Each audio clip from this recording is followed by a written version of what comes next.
Today we're going to cook a seafood gumbo with a Blonde Roux, New Orleans style. So let's turn on the control freak.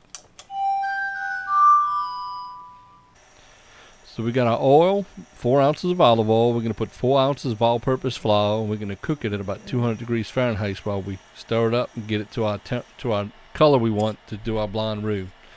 So make sure you sift your flour so you don't have any lumps. So a few things you want to make sure while you're cooking your roux that you keep stirring it.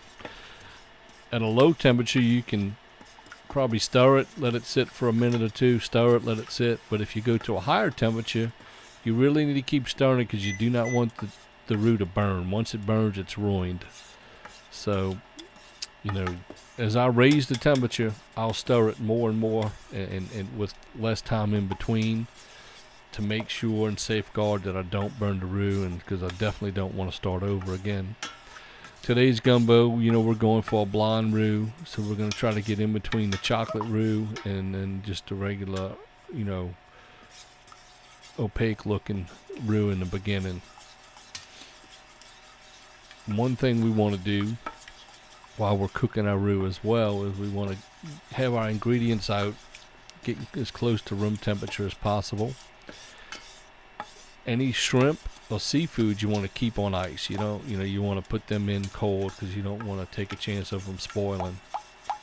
But I have my vegetables out, so we're going to add them at the end and to help cool the roux, stop it from cooking. Then we're going to add our seafood stock. And then once we have our seafood stock in, we'll get it cooking for a little while. Then we'll add our crab meat and our shrimp. We're going to add the raw shrimp first, which are a little bigger, and then we're going to add our already pre-cooked gumbo shrimp toward the end, along with our garlic. We're going to add the garlic toward the end because we don't want to overcook or burn the garlic. So we can't wait until we can taste this awesome gumbo. And how do I know when my gumbo is ready? When you can smell it. When it smells like gumbo and you smell that aroma, you know it's ready. All the flavors came together. The roux's done cooked. It's good. So just make sure you put some in the refrigerator until the next day, because it's going to taste 100 times better after it sits in the refrigerator overnight. So just remember that. If you like rice with your gumbo, pre-cook you some rice. I like to buy the pre-cooked rice because it's right now I just I don't want to have to worry about cooking rice and then cooking a gumbo and having too many things going at one time. To take a chance of just forgetting something and having one of the two overcook. And I don't eat a lot of rice, so for me to buy big bags of rice, it's a waste. I'll use rice in my videos because it goes with the dish, but I don't usually eat a lot of rice. So here you see, as I stir the roux here, you can see it, it'll thin it out while I'm stirring it. And when I leave it and it sits, it starts thickening. And you'll see it come together, it's going to start thickening. And then when I come back, you'll see it's like a paste. And one thing that's going to happen, you'll notice when I add the vegetables, it's going to congeal, it's going to come together. And it's not going to be as liquid. It's going to take to the vegetables and thicken real quick. And then as the vegetables cook and they release their juices, it's going to start mixing into the roux. And that's how you're going to flavor your roux as well. And then after that happens, I'll add my seafood stock. So remember, we're going to have trinity. Our trinity consists of onions, green bell peppers, and celery. The ratio is 2 to 1 to 1. So 2 parts onions to 1 bell pepper and 1 part celery. So if you have a half a cup of onions, you want a quarter a cup of celery and a quarter cup of bell peppers.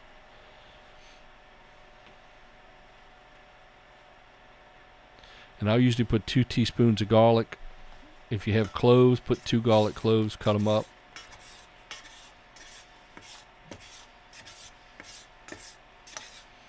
I also added some green onions to my shopping list. So today we're going to have some green onions, and I'm going to cut them up a little bit later on. I'm going to put them in for flavor. Green onions add a real good flavor to your gumbo. Now I'm not putting bay leaf in my gumbo today there's two reasons. One, I want to see what the taste is without the bay leaf, and when I make my next gumbo, which is going to be with the chocolate roux, I'm going to put the bay leaf. So I'm took some notes on the taste, and I just want to see what the difference is.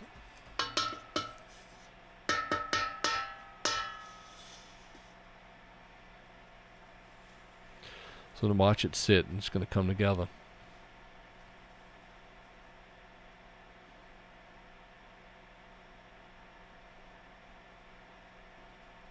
If you notice, you can see the little bubbles. I have it just below the boiling point. You might see a bloop, bloop, little bubble here and there, but it's just below the boiling point, just so it'll cook without burning.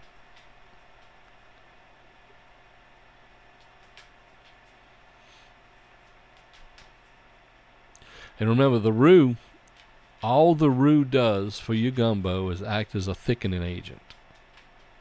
That's all it does. Some people, they'll cook a filet gumbo without any roux and just have, seafood stock, all the vegetables, and cook it in there and use some filet, and that's it. They don't have a thickening agent. They just let it where it comes out. It's going to have that same consistency. They don't want to thicken it. I like to thicken my gumbo, get that nice silky look.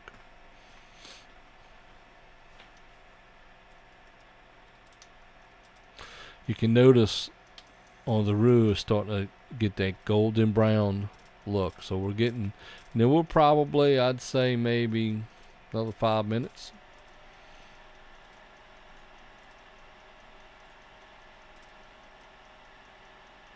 And we should be real close to the color we're going for. Because we want to get a little bit darker than what we're going for, because when we add the seafood stock, it's going to thin that color out a little bit. So, we're going to go just past where we want to be to come back to the color we want.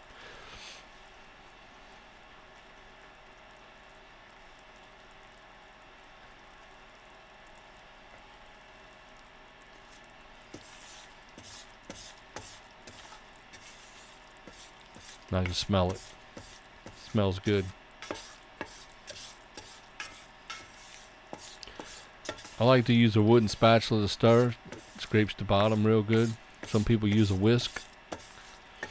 If you use a smaller pot where you have more volume, you can use a whisk. It'll work good. But in this large pot, I'm going to use a wooden spatula most all the time.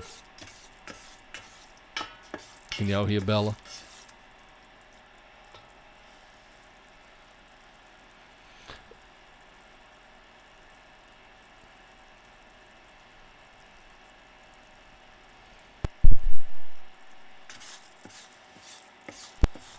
Bella, you want to say hello? Huh? You want to tell everybody hello, Bella? You want to say hello? Good girl. Y'all heard that. Did y'all hear Bella say hello? Bella, you want some gumbo, Bella?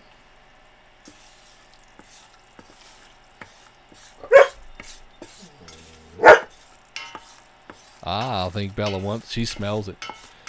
She's been coming in here looking for something to nibble on. But you can't have any seafood. You can't have no shrimps. You can't have no crab. No, you can. So look at that, how good it looks. It's coming. So I want to tell y'all in the bottom left hand of the screen there you see a little ball. That's holding my probe.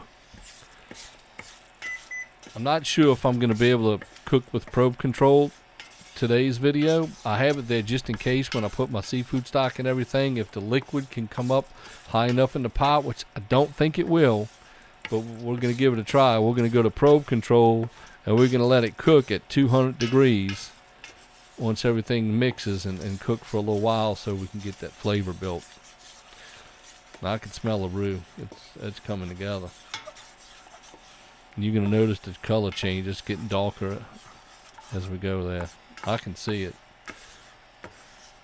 One thing about it, when it starts to getting dark, you can smell it. That flour was cooking in that roux. You know, you don't need a fat on your flour when you're cooking your flour. You can put it in the oven in a pan and brown it and get the same effect. But with the oil or the fat surrounding the flour, when you cook it down, it just keeps it from burning.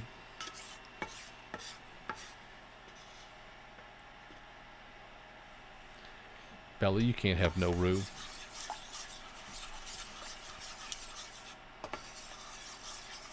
So we're going to stir this around a little bit until we get there, and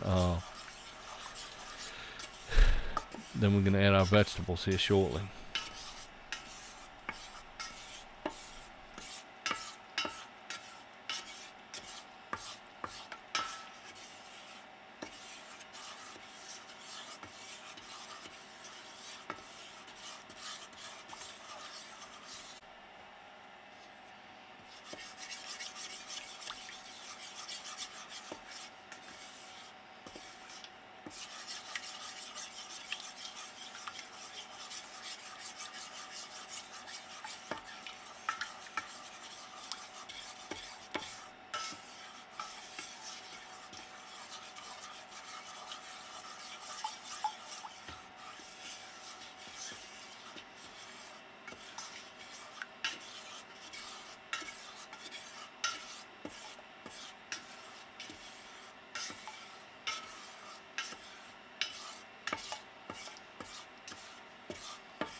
So now we have a blonde roux.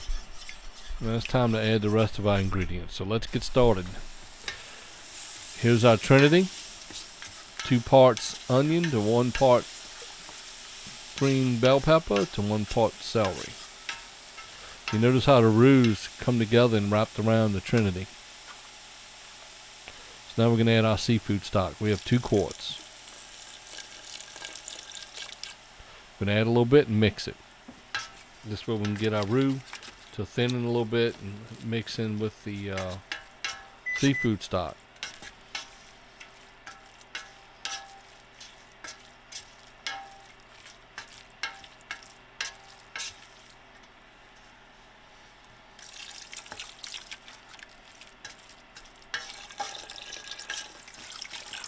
It's gonna be good. I can smell it.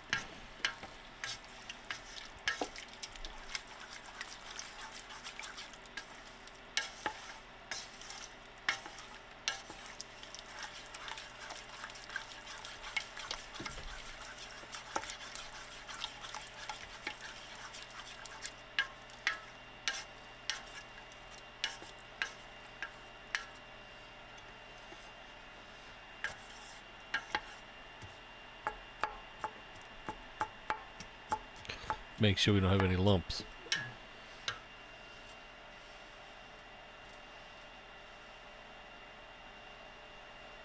So now we want to bring our temperature up to about 220. We want to get a nice boil to cook the vegetables in the roux.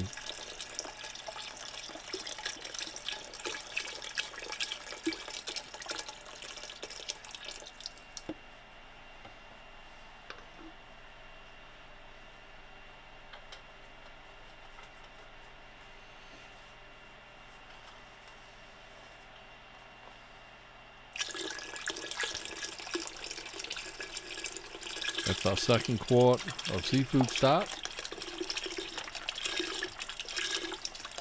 I try to buy the low sodium at all possible. And I won't add a whole lot of salt because I'm not big on salt. But if you like salt, you probably want to get it cooking and then give it a little taste for salt and then add salt as needed. I like to let people add salt at the table. That way if they're not a big salt eater, it won't ruin their dish.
Gonna add some Kaneka Cajun style smoked sausage. It's spicy, but it's not real hot. It adds a real good flavor to red beans and rice and gumbo, I believe. I like it. It's an Alabama product, so it's good. So we're gonna cut some coin size pieces of sausage, about a 1/2 inch thick, and then we're gonna put some longer lengths of sausage in there.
Hi.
So we put the gumbo shrimp in. They pre-cooked. They smaller shrimp, and they're gonna cook with the gumbo.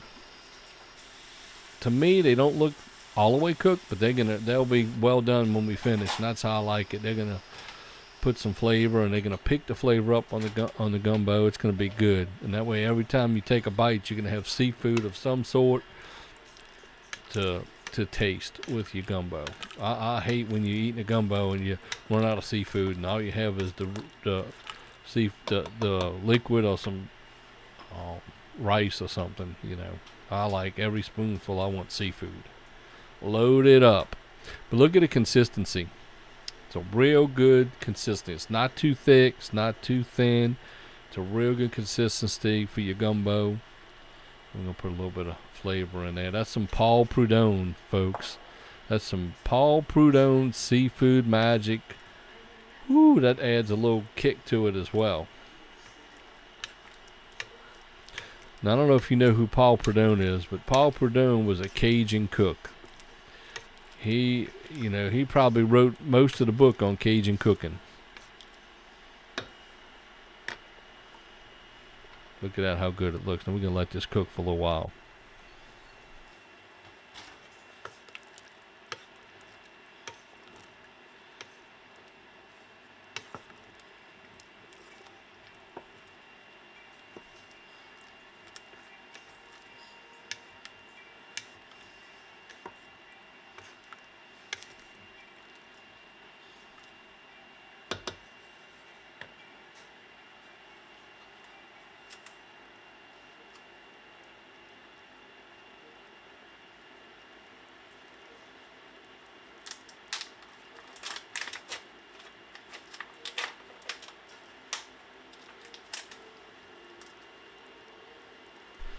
So now we're going to add a little bit of rice.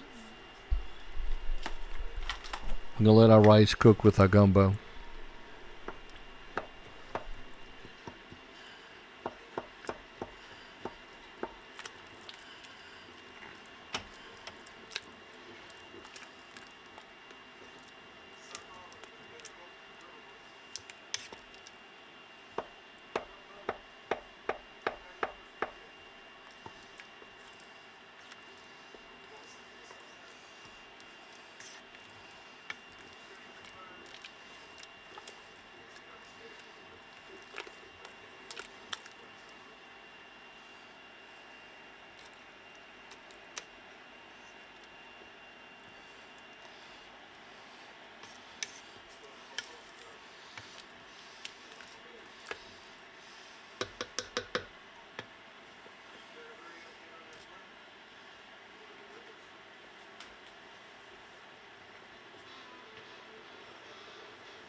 Well, thanks for watching. We hope that you subscribe to our channel. Please press the like button and leave a comment below. If you have any questions, please leave it in the comments below as well. We'd be glad to interact with you and talk to you about any questions or concerns or future videos you'd like to see. Thanks, and have a great day.